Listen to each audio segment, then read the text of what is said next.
not a coincidence. Ownership matters, and Josh Harris is good at it, and it's because he can quickly summarize, quickly identify exactly what it is that he is looking for. He has a clear vision. That vision is one that is well put together, well thought out, and works. Vibe Check Tuesday. We'll get to your calls expeditiously at 301-230-0980. But while we wait for the phone lines to fill up, Anthony, do you feel just being around the city the last couple of days? Like, let's do a real life non-radio call vibe check. I've seen more burgundy and gold in the city in the last 3 weeks than I have in the last almost 10 years that I've lived here. And certainly there have been times that it's popped up a little bit more, popped down. After the sale, certainly people were like, haha, there's that. Let me dust off that hat that I haven't worn in a while or whatever. But I think when I go to other cities, especially when I'm there for football, it's around football weekend, so people tend to wear their gear a little bit more. But just walking in the couple blocks around my house or going running errands, being here, being there, it definitely feels like it is a more outwardly proud fan base than we have had in a long time, which makes sense because unlike most of the last 30 years, on and off the field, there's plenty to be proud of with how this team is playing right now. Yeah, definitely.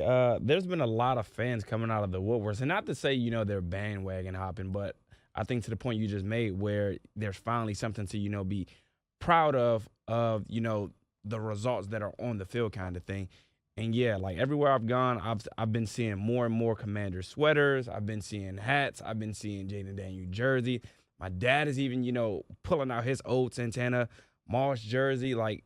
It's a lot going on, and it's a lot, to be happy for, especially considering we finally won a playoff game in nearly 20 years. So I think the sky's the limit for this team. We're young, we have new ownership, and I think we played the Biden Road things yesterday with Magic yeah. and Josh Harris, and they just talked about how they were able to come in, change a few things, allow the personnel that they put in place to handle everything on the field, and they just took their step back. So I think it's an indictment on the people that we've put in place and allowing them to actually do their job, as opposed to elsewhere in what our previous regime used to be. I think in terms of just publicly displaying your fandom, when you wear a shirt, when you wear a hat, when you wear whatever, it's kind of a conversation starter. It's like, oh yeah, you're a Commanders fan.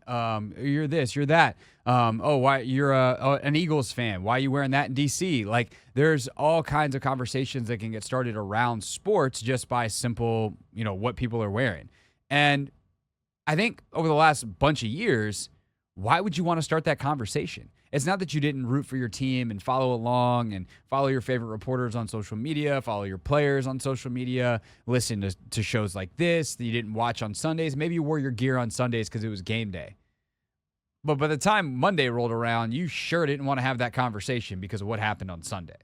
And I think that's the difference now is it's Tuesday.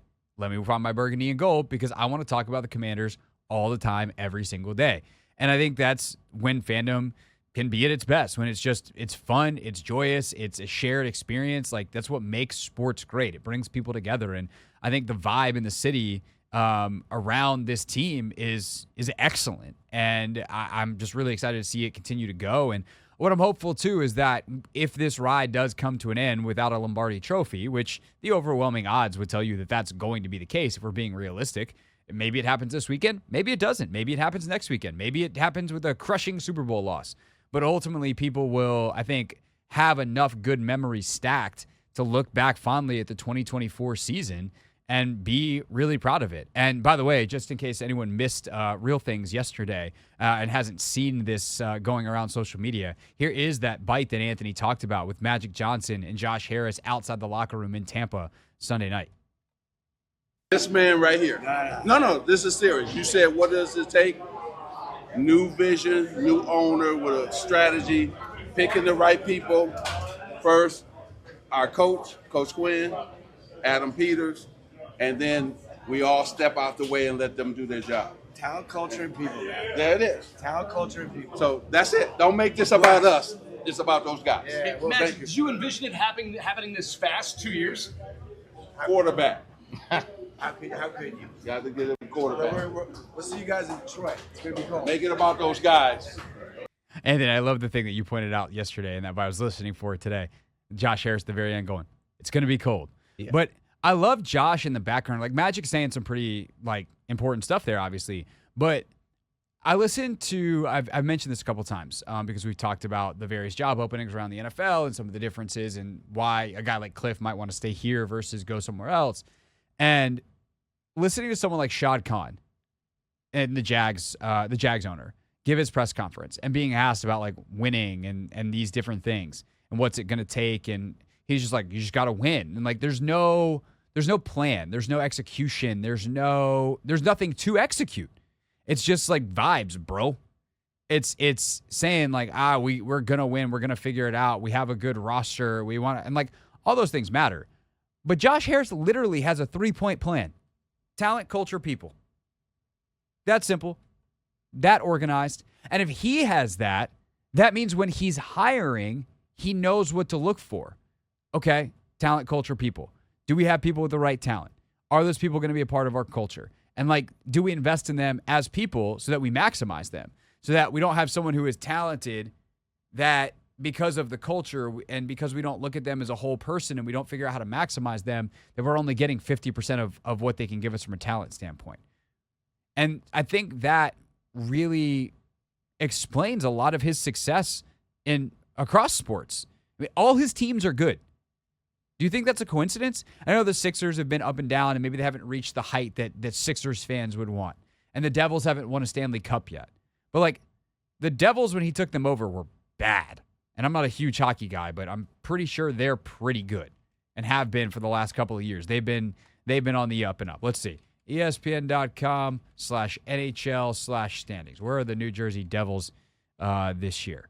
They are right behind the Washington Capitals for second in the Metropolitan Division. They're 5 points off Washington. They're in second. So they're having a good year. That's good enough, by the way, for second in the Eastern Conference, sitting on 56 points, tied with Toronto. So they're pretty good.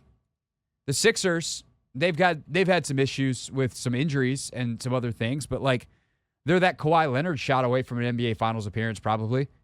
They've done a lot of right stuff and it hasn't worked out for whatever reason in the playoffs, and they've had some, I think, unexpected mistakes as well. The whole Brian Colangelo thing, I don't know that you could have seen that this dude had like fake Twitter accounts and everything coming. And I also kind of think that the NBA stepped in there and probably stepped on their plan of like, hey, you have to stop being this terrible, even though the plan was working and kind of did work in a lot of ways, because even though they missed on a bunch of stuff, they got Joel Embiid and have been a 50-win team year over year. And we know how hard 50 wins is to get in the NBA because the Wizards haven't. Okay, people know that stat. 1979. Okay, but with the Commanders, same thing. Comes in and instantly you see, obviously not instantly, because last year the seeds had already been planted. The crop was going to grow, and the crop was craptastic with what Ron Rivera had planted before Josh Harris got there. But you start to see some of the things that Harris can control off the field change immediately. Some of the stuff around the stadium and improvements, and they're focused on, a couple things here, a couple things there. And you see incremental moves. They have an entire offseason, and the whole experience changes. And obviously the on-the-field product becomes much better when he gets to hire his people. Not a coincidence. Ownership matters, and Josh Harris is good at it, and it's because he can quickly summarize, quickly identify exactly what it is that he is looking for. He has a clear vision. That vision is one that is well put together, well thought out, and works. And now it's just a matter of executing. And it doesn't guarantee anything because there is nothing guaranteed in sports. There's an element of luck to this. And they have gotten very lucky in that their terrible year was in a year that landed them with the number 2 pick in one of the most loaded quarterback drafts in recent memory. Had they been just a year later, then who knows? Because they could be the number 2 pick this year in a 0 potentially quarterback draft. And that's not a good place to be. So I'll take it. They'll take it. We'll take it. This weekend, Detroit, 8 o'clock is the kickoff. We have our pregame starting as early as 3 p.m. here on the Team 980. But if you think about it, Anthony, we've kind of already started. I mean, we're just looking forward to this game all week. Hey, look, we ready, man. Starting at 6 a.m. with the Junkies every morning. Yes, sir. Sheehan at 10, Russell at 1.